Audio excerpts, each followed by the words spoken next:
As important as the beginning of your presentation is, the real substance of it is in the content that follows. So now we'll turn how to craft your content in the most effective way. You need to make sure the amount of content presented to the learner is manageable. Focus the learner's attention and support long-term retention and application. Achieving these goals starts with being very clear in your own mind about the objectives of your presentation. The objectives represent the strategy for the presentation and should drive decisions about content, what stays, what goes, and what approaches are most useful. In short, your objectives determine what is most important for your learner to pay attention to in the course. To clarify your objectives, ask, how should the learner behave as a result of participating in the presentation?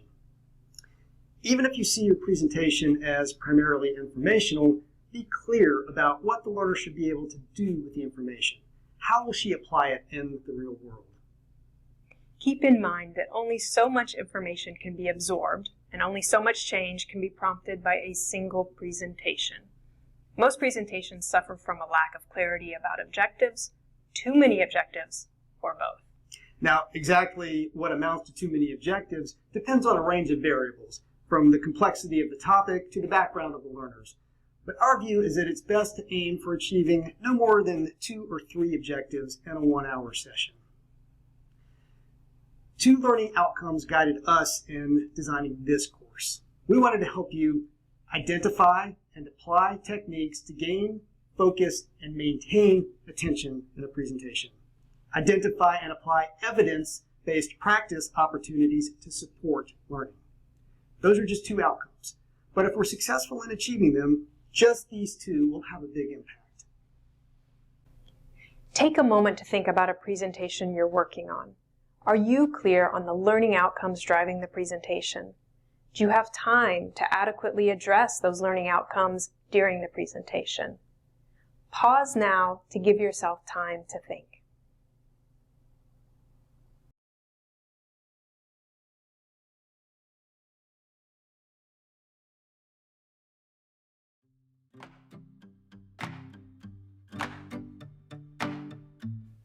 One of the driving reasons for our focus on objectives is that they're an essential precursor to the first step in crafting your content: cut and chunk. As an instructor, you probably hope that your learners will remember everything you teach them. But you probably also recognize that human beings have a limited capacity for memory. More technically, we can only hold so much information in our working memory, the type of memory involved with storing, focusing attention on, and manipulating information for a relatively short period of time measured in seconds. Learning is a process of bringing information into working memory and then moving it into long-term memory, which, as far as we know, doesn't have any limitations. The amount of working memory resources used for a task or in a situation is referred to as cognitive load. And as an instructor, you want to do what you can to keep cognitive load at as manageable a level as possible for your learners.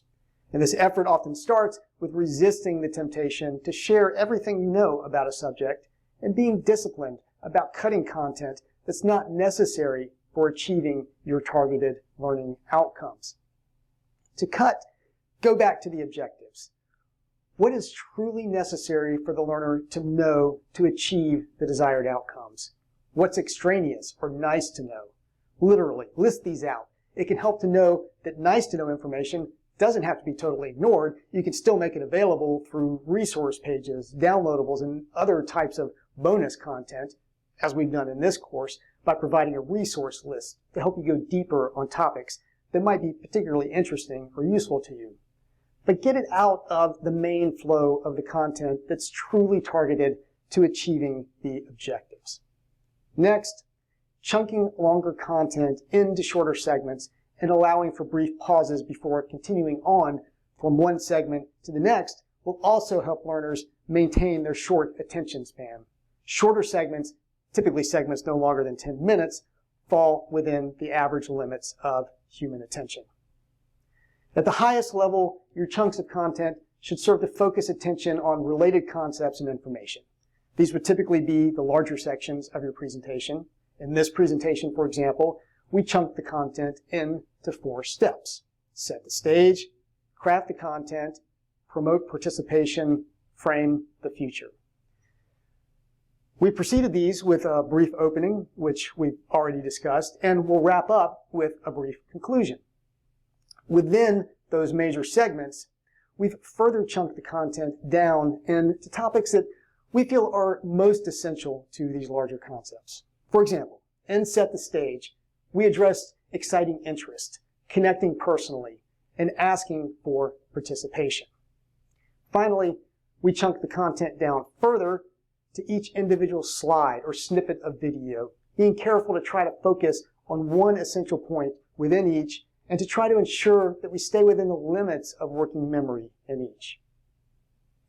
As you might guess, while there is a science behind all that effort, there is also more than a bit of art and guesswork to it.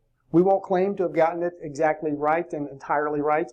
Few presenters do, but practice with chunking over time can dramatically improve your capabilities. Consider a presentation you're working on. Identify a place or places where you need to cut or chunk. For now, just identify the part or parts, whether they need cutting, chunking, or both. Then, later, you should go back and do the work to cut and chunk. Pause this presentation while you identify those parts.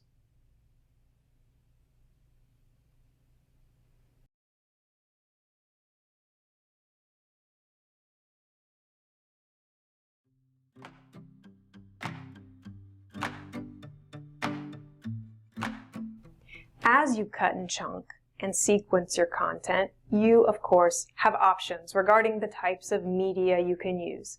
Text, images, audio, and video, just to name some of the most common examples. Varying the types of media you use is usually a good practice. It can help keep a presentation interesting and maintain attention. But you also need to be careful to use media in a way that does not increase and ideally decreases cognitive load. And that's the basis for our next recommendation in this step. Mix media meaningfully.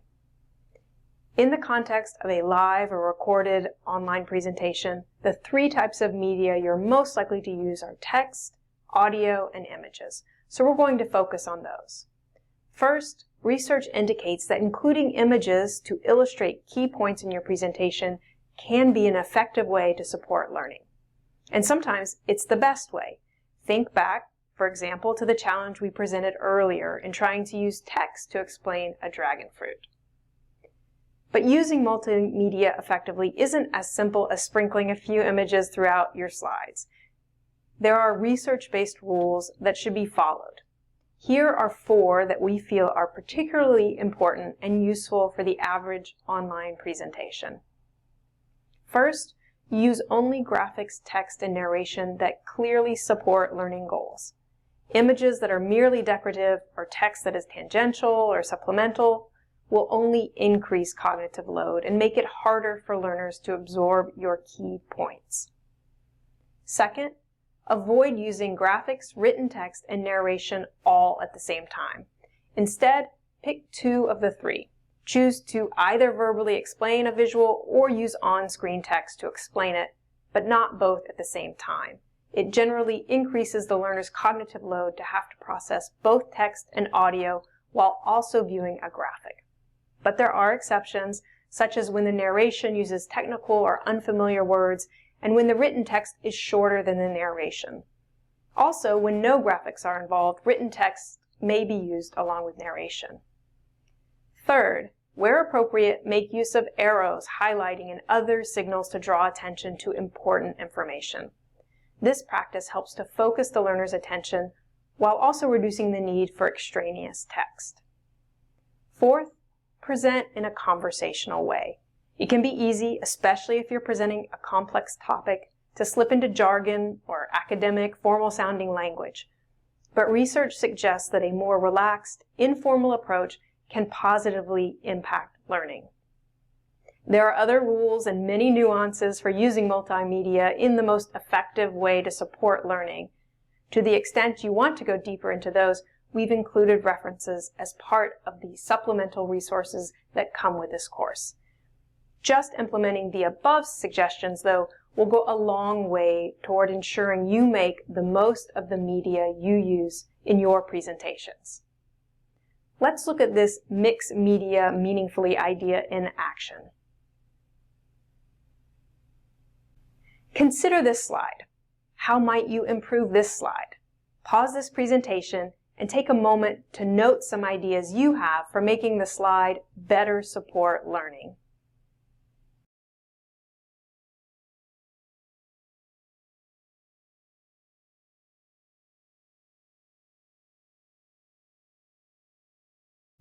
We'll offer some thoughts about this slide before sharing how we might present this same content.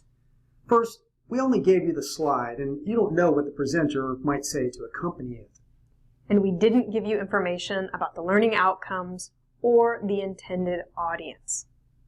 All of those are factors that might be an argument for or against a particular approach to how to present content. For example, this slide could make a fine handout, that is, if it were to be used by a learner on her own time.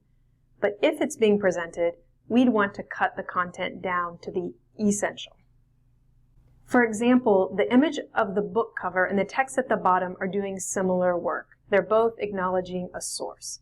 And even the pictures of Ruth Colvin Clark and Richard Mayer are somewhat repetitive. And is it really essential for the learners to know the name of the principle, or is it just important for them to understand the meaning of the principle? For the context of this presentation, we decided that we just wanted you to understand the principle, and that the name of the principle was a nice to know, not something essential. And in general, there's a lot of text on this slide. Here's one approach to revising the slide. First, we might split it into multiple slides so that we can build the list of principles and highlight each as we talk about it. And we'd strip each bullet down to the main idea so there's less text on the slide. And we'd make sure to use conversational, natural language in the text that we do keep. Now, admittedly, the result is a fairly plain slide, but that's okay. When you're developing slides to help with learning, that's better than overwhelming the learners with too much. But because visual appeal does play a role in attention, you can do a little to pretty up the slide without violating the principles. So we added a visual to reinforce the idea that there are 4 multimedia principles, which is arguably a helpful mnemonic. And then we grabbed the color from the pool ball to use around the title. There's no single right answer, but we wanted to offer you one potential approach to improving that sample slide. How did your improvement ideas match up with our suggestions? Do you like something that we suggested doing? Did your ideas, if different, still address the fundamental issue of too much information at once?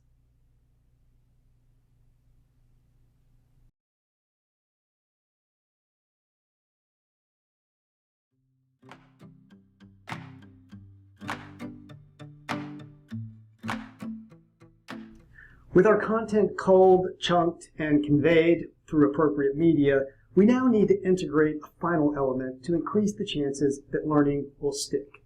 Space and repeat. You probably know from your own experience that being exposed to information only once rarely leads to learning. And a wealth of research supports the idea that repetition is essential for learning. But not just any repetition. The repetition must have 2 key qualities. First, it needs to occur over time to be most effective. That is, there needs to be some space between the time when a learner first engages with the material to be learned and each subsequent time. So plan to revisit your most essential ideas and concepts at different points in time throughout your presentation. As we'll discuss soon, it's also a good idea to provide learners with ways that they can revisit key ideas and concepts on their own at multiple times following your presentation. Second, repetition needs to involve effort on the part of the learner. The learner needs to re-engage with material cognitively, and in cases where the learning involves a skill or observable behavior, physically. We'll return to and re-emphasize that second point momentarily, but for now it's essential to understand that repetition is a way to refocus attention to the most salient material, the material that most supports the objectives of your presentation. And for that reason, it's critical to plan out the repetition and review of key concepts in different ways throughout the presentation. Along these lines, it's worth noting that one of the desirable outcomes of the cutting process that we emphasized earlier is to ensure you preserve sufficient time for revisiting material, rather than simply introducing more and more new material. To recap, effectively crafting your content means you should cut and chunk. Edit down to the content that is most essential for achieving the desired learning objectives, and chunk related content into segments of 10 minutes or less. Mix media meaningfully. Use different types of media to support learning, but be careful to do it in a way that doesn't increase and ideally decreases cognitive load. Space and repeat. Revisit the most important concepts and ideas at different points in time throughout your presentation. The recap we just did is an example of a way to repeat, though of course the spacing isn't very long. In an hour-long presentation, you'll never be able to build in much spacing, but you can repeat and make the point that learners should periodically review and practice once the presentation is over. One final note. Everything we cover in this section benefits from cycling back through course content multiple times to identify opportunities for chunking, for better use of media, for meaningful repetition. As your presentation develops, you're bound to find opportunities for revising and tightening up earlier parts of it.